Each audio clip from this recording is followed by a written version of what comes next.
IFM News. Lokal. NYA ti Philippine Pharmacists Association Ilocos Norte Chapter ti One Time Big Time Outreach Program iti Barangay Baresbes Dingras.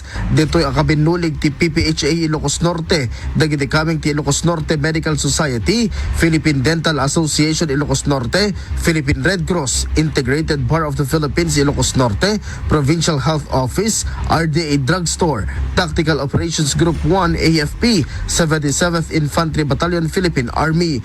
Kuna ni mismo na Lisa Singson, presidente de PPHA Ilocos Norte, ket nagisayang kadda ti medical mission, libreng tuli, legal aid, dental mission, bloodletting activity, ken libreng gupit. Kasmanen, iti Philippine Pharmacists Association Ilocos Norte Chapter at kami dito'y apo nga umay masitek kanyayo nga mangited kat ito'y nga serbisyo.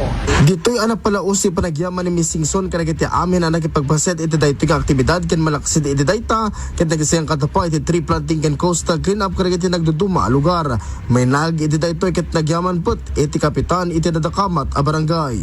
Naangay da iti dental medical mission iti barangay ko ket in grateful appreciation iti by the initiative of our president iti Philippine Pharmacists Association ni President Lisa Singson at yamyaman na kadagiti partnership ni iti dito nga activity at naangay nga tree planting activity naangay pa iti libreng gupit from the Philippine Air Force and of course may pay partner kanya tayo iti provincial government of Ilocos Norte and of course the Integrated Bar of the Philippines.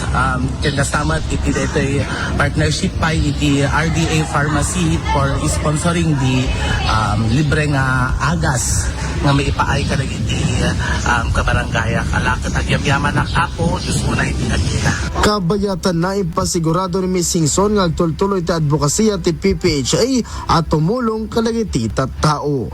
Para iti IFM News, Idol Lawrence Martinez, Tatak IFM.